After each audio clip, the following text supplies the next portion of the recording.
Assalamualaikum warahmatullahi wabarakatuh. Halo teman-teman, perkenalkan nama saya Resti Ramadona dari Prodi Ilmu Komunikasi.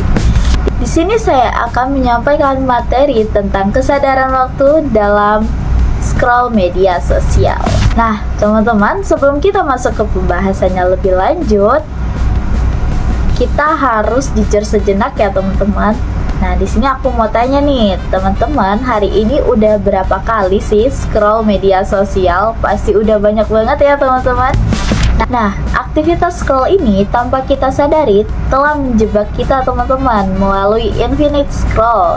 Yang tanpa kita sadari, kita telah masuk ke dalam lubang waktu tanpa batas nih, teman-teman. Nah, dari sini kita langsung aja masuk ke pembahasannya ya. Jadi, teman-teman, media sosial itu dirancang untuk kita selalu men-scroll media sosial. Yang awalnya kita kira cuma 5 menit, ternyata kita udah menghabiskan waktu 2 jaman loh. Lalu mungkin kalian bertanya-tanya nih, apa sih dampak terbesar dari men-scroll media sosial? Banyak banget nih teman-teman.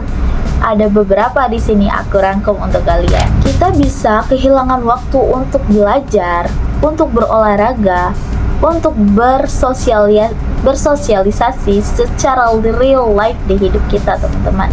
Waktu tidur yang seharusnya memulihkan badan kita menjadi terganggu juga, teman-teman, karena kita terlalu sering men-scrolling media sosial.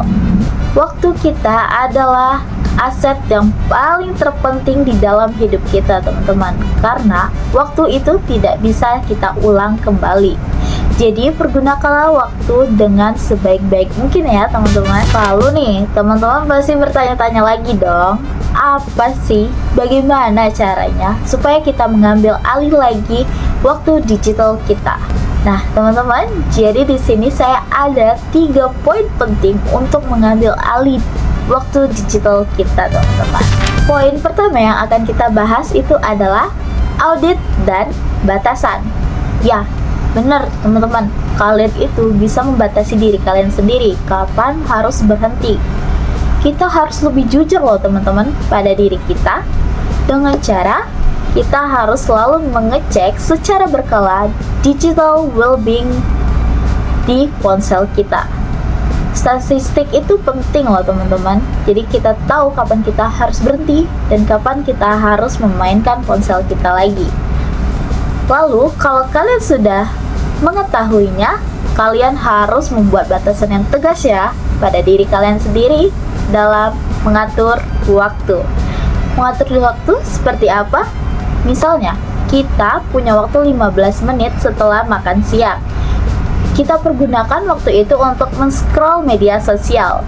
Jika waktu 15 menit itu sudah habis, kita harus kembali menyimpan ponsel kita jauh dari pandangan kita, teman-teman. Lalu kita bisa juga menggunakan timer agar tertata dengan rapi jadwal kita men-scroll media sosial.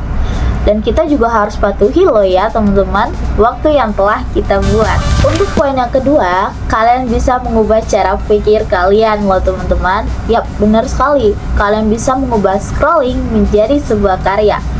Jikalau kalian bosan, jangan langsung mengambil HP ya teman-teman. Kalian bisa melakukan hal positif yang lebih bermanfaat untuk kita, teman-teman. Hal positif apa yang bisa kita lakukan jika kita lagi bosan?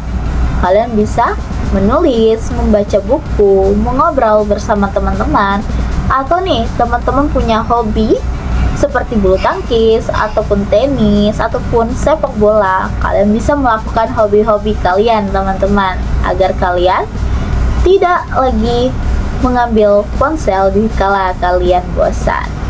Di saat kita produktif, rasa keinginan kita untuk men-scroll media sosial itu akan menurun drastis loh teman-teman. Untuk poin ketiga atau poin terakhir yang akan saya sampaikan adalah kita harus mengambil alih.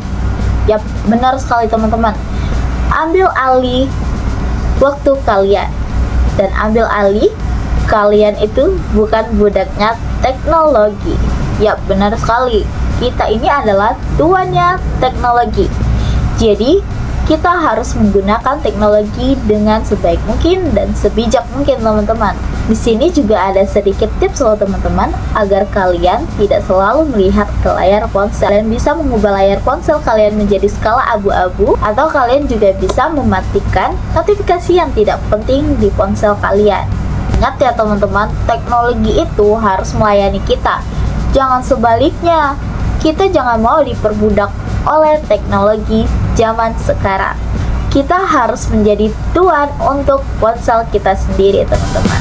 Ya teman-teman, kita udah di penghujung pembahasan nih ternyata. Tapi di sini saya mau menambahkan sedikit saja lagi. Untuk media sosial itu adalah alat yang sangat luar biasa teman-teman. Tapi bukan untuk tujuan hidup kita ya teman-teman. Kita harus lebih tegas mengambil alih hidup kita teman-teman, mengambil alih waktu kita yang telah terbuang sia-sia. Kita harus pergunakan nih swipe kita menjadi karya yang lebih baik lagi nih teman-teman. Jangan untuk mengusir rasa kebosanan saja ya. Sekali lagi di sini aku mau mengingatkan, hidup yang bermakna itu tidak ditemukan di layar ponsel, tapi melainkan melalui interaksi, karya, dan kehidupan yang kita jalani nih ya teman-teman. Oke teman-teman, sudah selesai pembahasan kita tentang kesadaran waktu dalam scroll media sosial. Terima kasih atas perhatiannya. Saya Resti Ramadona. Wassalamualaikum warahmatullahi wabarakatuh.